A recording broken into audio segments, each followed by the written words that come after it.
Earlier this week, President Cyril Ramaphosa introduced the Government of National Unity to world leaders. Addressing the United Nations General Assembly, the President sold South Africa's renewed focus on economic recovery. I'm now joined by Musa, Mdunge, political analyst with the University of Dundee. Musa, very good evening to you. Thank you so much for your time. Now, the President, as I've said, introduced the GNU to the world for the very first time.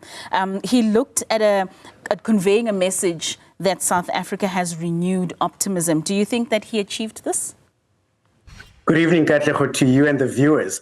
Well, look, I mean, certainly the President was able to bring the global community into his confidence about the path that South Africa has taken since the formation of this grand coalition. And certainly there are soft power elements which he alluded to. The very fact that South Africa was able to form a government within 14 days, as per our constitution, points out to the stability and the maturity of our institutions. And in many ways, I think the President brought up this particular point to drive a message of peace and a negotiated settlement, that given a negotiated settlement, there is no sort of peace that can be achieved in terms of any challenge that the world finds. So in many ways, what the President was seeking to do was to use South Africa as an example of what can be achieved if the global community comes together. So in that way, Katlego, I think it was quite an effective address that he laid out in speaking about the GNU and introducing it to the global community. And staying with the GNU, Musa, I mean, the President was telling the world leaders that the GNU has made headway in resolving some of South Africa's most pressing challenges, which hampered the cause for investment. How can we tangibly attribute this growth to the GNU? Well, look, I mean, firstly, you have the strengthening of the rand, which is good. There's always been a belief among economists that the rand is very much undervalued. And so the strengthening of the rand should be seen as a confidence in the economy and in how the GNU is leading. Of course, Katlego, it's still early days for us to tell, and economic data that will bear out the impact of this GNU is yet to be seen. But certainly the fact that you have an increase in investor confidence and sentiment, the very fact that the reforms in Transnet as well as Eskom are starting to bear fruit means that we are likely to see increases in economic productivity that will lead to economic growth. Now, I must say that this is not the kind of growth that necessarily deals with the huge challenge of unemployment and poverty, but certainly it gets us to that road. What will be interesting is to see the follow-through, especially, Katlego, on those major sort of headline issues. How will this government deal with this new NHI that has been signed? How will the government deal with the kind of reforms that are needed to open up the economy, and as well as the relationship between his party, the ANC, as well as the tripartite alliance has been tested and will be tested by this GNU. The question then that we must ask ourselves, what will be the impact in terms of how trade unions, organized labor, sees this particular moment? And if he is unable to manage and balance these varying interests, we are likely to see a backlash as it pertains to organized labor. So that is among the risks that this president faces. But certainly the starting lineup has been quite good. The way this GNU has started has been good. Sentiment is good. Will they be followed through? That is really the question at this point. And does that then mean we can anticipate more bilateral trade between South Africa and the US in the near future? We certainly can. What has been interesting about this GNU, of course, is there were many questions around South Africa's foreign policy and its direction. And in many ways, the very fact that the ANC have kept a control over foreign policy speaks to the astuteness of our president in negotiating this particular GNU.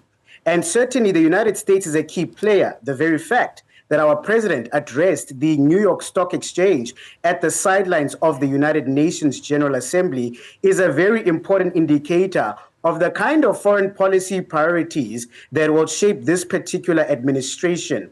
Moreover, his meeting with Elon Musk was a very important meeting in which it is likely to be the opening silos to further discussions that will possibly see, companies such as Starlink, such as Tesla, find ground in the South African market, investing back in the South African economy.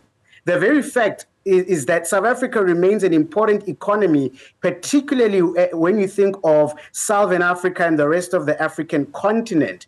And from that perspective, the president understood the moment for this week, that it was not just to speak about the necessary United Nations reforms that are required, particularly in the Security Council, but also the president spoke in the Summit of the Future about a need to move towards a broader project of reform of intergovernmental organizations such as the IMF, such as the World Bank, in order that they may reflect the picture as it exists currently in global affairs and not the one as was set 80 years ago.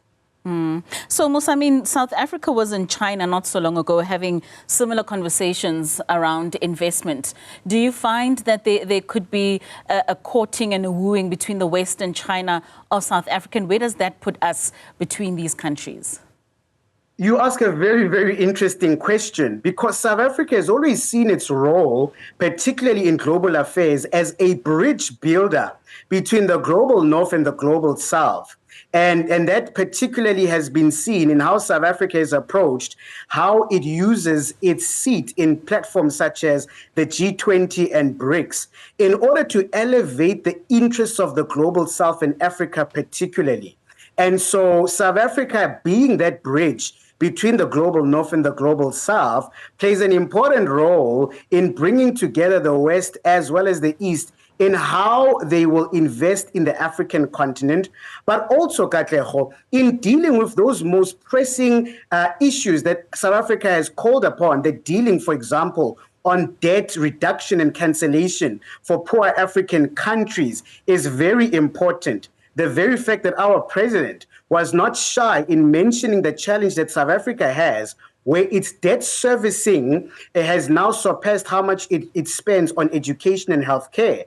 This is just, Katlego, the picture as reflected in the global South. And so South Africa has an important role as it assumes even the G20 presidency to elevate these particular issues in the international discourse.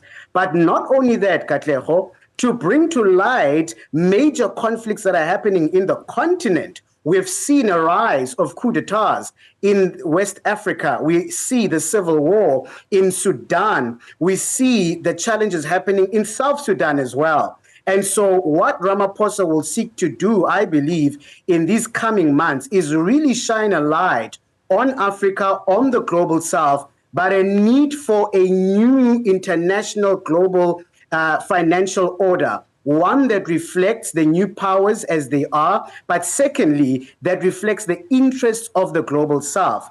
As we have debates around climate change for African countries particularly, this is quite pronounced, but it's a continent with other challenges on education, unemployment, poverty, healthcare. These things also matter too, and South Africa has a role, as it has always played traditionally, to elevating these in the public discourse. And it's very important. We take over the G20 presidency this coming December. And of course, those priorities, like you mentioned, that the president mentioned in terms of us elevating the global South and most importantly, Africa and South Africa playing that big brother role. Thank you so much for your time and for your insights this evening. That was Musa Mdunge, a political analyst with the University of Dundee.